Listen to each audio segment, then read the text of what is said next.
Welcome inside the Purdue football kickoff here tonight under the Friday night lights as the Purdue Boilermakers take on the number 2 ranked Oregon Ducks here at Ross-Ade Stadium. Hi everyone, I'm Craig Combs. A huge pregame show here this evening for you is the Hammer Down Cancer game. A lot going around the campus here this week. The Leroy Keys Purdue Sports Hall of Fame this weekend, so a busy weekend. We're going to start off here tonight. As I said, this is the Hammer Down Cancer game here tonight. Hammer Down Cancer games all weekend long with volleyball, soccer, and now tonight with football. And who else can we talk to here when it's a Hammer Down Cancer game? President of the Tyler Trent Foundation, Tony Trent. Tony, how are you doing here this evening? I'm doing great. Thanks for having me, Craig. Yeah, not a problem. A great opportunity here to talk to you. How have things been going here with the Tyler Trent Foundation? I know you guys have your golf outing you do every spring. A lot of good that you and your family have done here for Purdue University and, more importantly, child pediatric cancer research. Yeah, it's just amazing how Tyler's story continues to be the forefront of a lot of people's minds. A couple weeks ago, I was up in Chicago speaking to the Big Ten Cancer Consortium, where a bunch of smart people get together to talk about cancer research. And it was fun just to be able to put skin on cancer research, if you will, with the different doctors. And his foundation continues to do really well. And obviously, Hammer Down Cancer game was one of Tyler's favorite games, if not his most important game. And this was near and dear to his heart. And he just absolutely loved this game because he knew what it meant, not only just for cancer awareness throughout the country, but also for the kids. And so that's our heart. We're just trying to continue Tyler's journey and continue his task at hand. And it's a big job, but we're more than willing and happy to do it. Well, and that journey has continued in a real positive way now. I know earlier this year, the Purdue Cancer Center for Research, you guys teamed up with them here, and now, they have a branch with, Tyler Trent and his cause as well. Yeah. So now, that reach is extending itself here with the Big Ten Conference and now here at Purdue University. Yeah, absolutely. They named it a whole center after Tyler, basically. So it's called the Tyler Trent Pediatric Cancer Center for Cancer Research. And it's phenomenal what his legacy and his life meant, not only to Purdue people, but actually across the country. I met a lady at the Illinois game last weekend and struck up a conversation with her, and she just happened to be one of the coach's wives and had a story of cancer on her own. And before you know it, I'm texting her and having conversation with her about cancer research and just how can we make a difference. I tell people that the government only gives 7 cents of every dollar to cancer research from a tax perspective, research perspective, and literally 43 kids today got cancer. 43 kids every day get cancer, and we have honestly, we don't have an answer for them. The treatment that Tyler got was for adults. And it was old as the first time we put somebody on the moon. Yeah. When Neil Armstrong walked on the moon, it's that old. Yeah. And so we just need to do something about it. Yeah, and you are, and you've done an incredible job, again, raising money. I know that, I was a part of your golf outing that you do for Tyler every springtime, and that's a huge deal. I mean, last 2 years ago when I was there, you had the general manager from the Colts out there, couple of different CEOs of Fortune 500 companies, so there's a lot of people that are taking notice of this cause and are really trying to help out. It takes money, so do yourself a favor, head over to the Purdue Cancer Center for Research and check that out. Also head over to the Tyler Trent Foundation. You can donate money there as well and check that out and help us continue to hammer down and fight cancer. Now Tony, I want to transition a little bit and talk to you about this. So Ethan. Yes. Right? Playing here on the Purdue football team, an offensive lineman. Hey, we don't get enough love for old linemen, so support your local offensive lineman out there. But your son Ethan is on the football team, and I know you and I talked about this, around the time that it happened. But I got to ask you, how did it feel earlier this season? Yeah, you're in the stands, you're watching the game. Again, you normally you see Ethan on the sidelines, but you see them call number 7-6 and he gets to run onto the field. How does that feel from one father to another? Oh, my gosh. How does it feel to watch your son live his dream here at this place that's so special to your family and in a place that's held dearly in your heart? How did that make you feel watching him on the field for the first time? It's really indescribable. And honestly, you know, the thought that came to mind was when we were here and we beat Ohio State in 2018, you saw Tyler pushing, or you saw Ethan pushing Tyler in the wheelchair. I was there that night. I saw it, yes. And it came to a full circle moment where I saw Tyler pushing Ethan.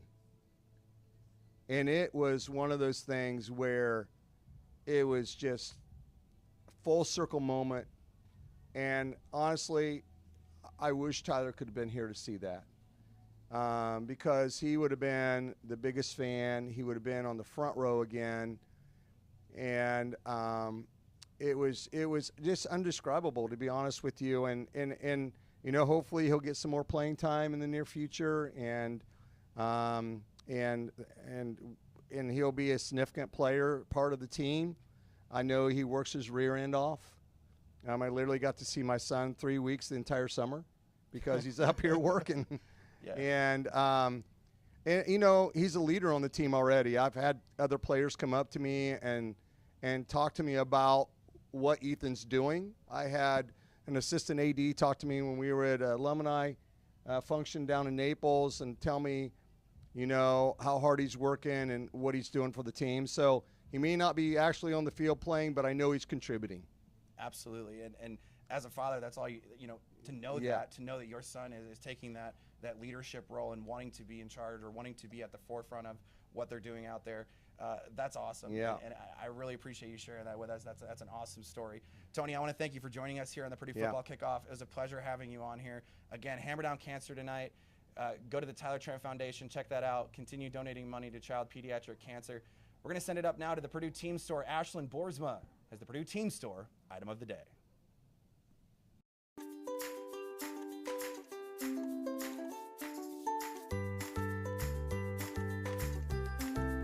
Hey Craig, I'm here at the Purdue Team Store on Northwestern Avenue with a look at today's item of the game, the Hammer Down Cancer t-shirt. This black t-shirt features the Hammer Down Cancer slogan and the Volt yellow ribbon showing support for the Purdue Institute of Cancer Research in their fight to cure that disease that affects so many of us. You can get your Hammer Down Cancer t-shirt here at the Team Store or at kiosks around Ross-Ade Stadium. Back to you up in the booth.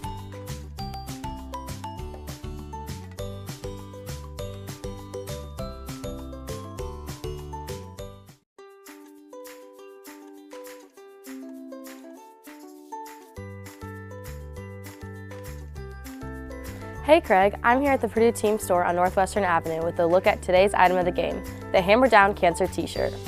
This black t-shirt features the Hammer Down Cancer slogan and the Volt yellow ribbon showing support for the Purdue Institute of Cancer Research in their fight to cure that disease that affects so many of us. You can get your Hammer Down Cancer t-shirt here at the Team Store or at kiosks around Ross-Ade Stadium. Back to you up in the booth.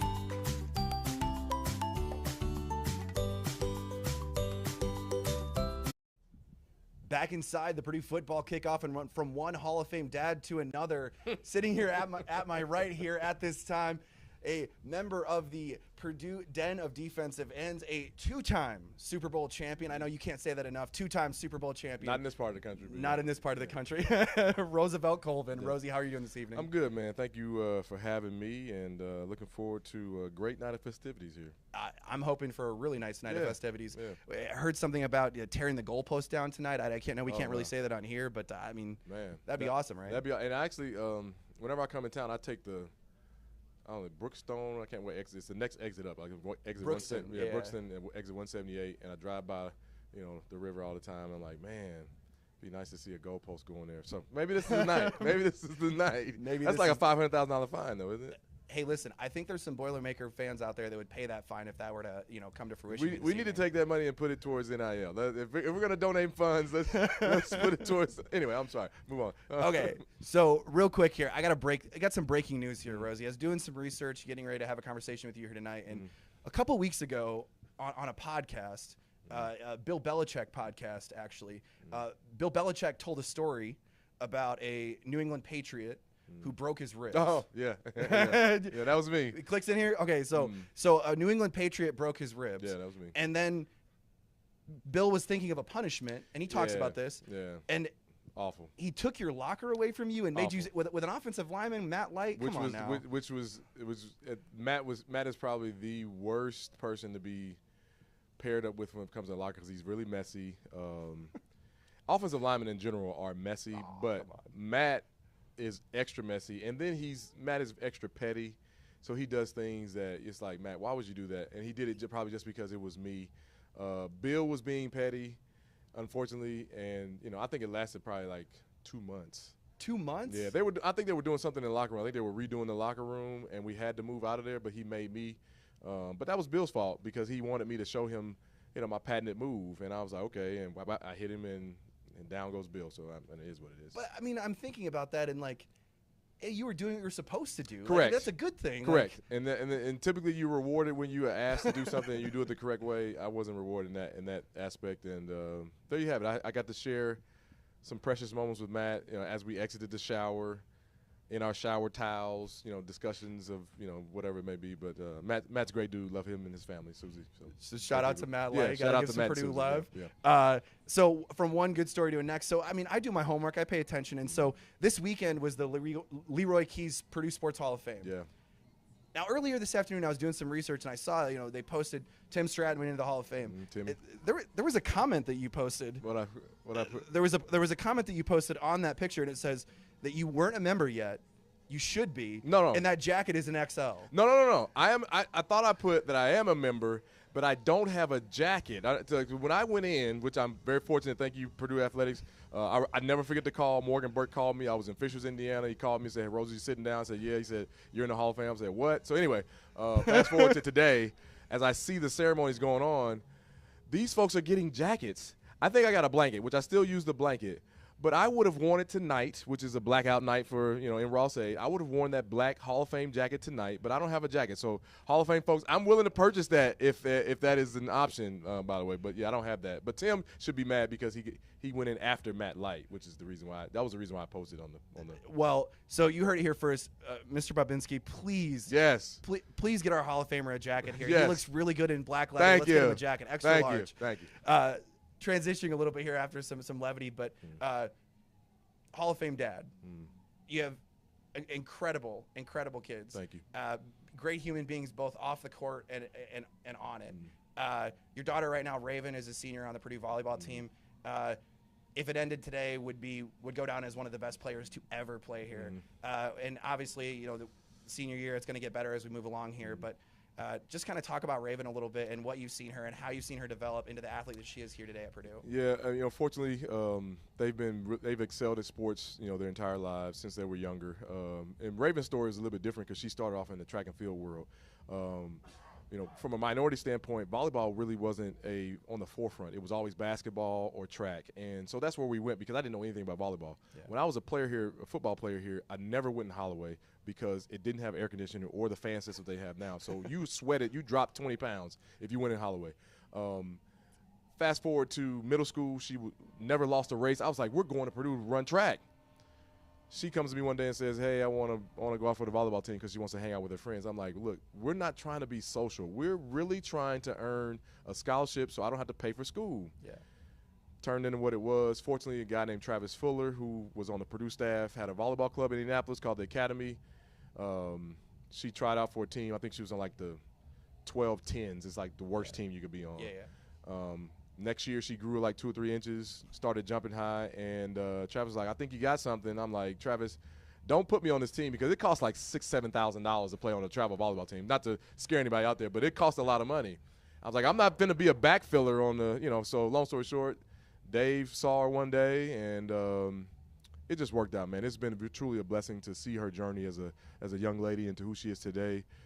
She takes a lot of similarities from an athletic standpoint, her thought process on attacking and being an athlete from me, and we really appreciate what she's done, and as parents, me and Tiffany are jumping for joy every time she gets a chance to compete. Yeah, and also we talked about here at the top of the hour about the NIL money, and both of your kids recently released multiple books. Yes. Raven, we're talking about Raven right now, but Raven has the ABCs of volleyball, and she also has. Let me see the Raven other. Flies Raven High. Flies High, Yep. yes sir. Yeah. Go ahead and check those out. 2 incredible books. I have 2 kids myself. Incredible books. Go ahead and take a peek at those. But Miles. Yeah. You got Miles here. Yeah, man, Like, my man Miles. The name Colvin is synonymous now with Purdue University, man. 3 generations, Yeah. 3 different sports. I mean, and now Miles getting to play at Mackey Arena. I mean, come on now. Yeah, it's a lot of people that know me know that I love basketball. They may not know that I had the opportunity. My junior year, I was going to be not necessarily a walk-on, but an additional player on the basketball team. Really? Coach Katie approved it. Coach Kendrick was good to go with it. Coach Coletto had already signed off on it, but then, he left. Coach Tiller came in and was like, nope, can't do it because I need you here in the spring. I don't need you because I was already a lighter defense. I was 225 after my sophomore year. Yep. And so he wanted me to gain some weight. And so at the end of the day, Coach Tiller was like, nope, can't do it. I love basketball. I run a basketball club in Indianapolis. That's the club that Miles played for. It's one of the joys of my life to coach the game. Miles is fulfilling my dream. And so to see him every day, to talk to him, he doesn't talk to me enough. You hear if he's listening, he doesn't talk to me enough. I would love to talk to him even more because I would sit at every practice that Paint has, and I go to every game. But I just love the sport of basketball, and we're excited about the opportunity he's going to have this year, obviously to have a bigger role. But at the end of the day, to display some of the skills that he has put on and we've seen for years and years and years before he got to Purdue. Yeah, absolutely. And he's made a fan for life in my house. My 6-year-old, his favorite player. Maybe that has something to do with the similarities that he has to Miles Morales. Yes, there you go. But, hey, listen, at the end of the day, my kid comes out here to Mackey Arena and loves watching Miles on the floor. So appreciate that. Awesome to see both Raven and Miles excelling and continue to excel. And possibly we'll get to see Raven on a pro volleyball court. Definitely looking forward to that. Hopefully she gets that opportunity, which she's had some, we've had some really good calls with some folks, not necessarily Raven, but myself, to try to, help her feel through that. And we're looking, pro boilers. We're looking for a pro volleyball boiler and hopefully in the near future a pro basketball boiler because I've had the opportunity to be a pro football boiler.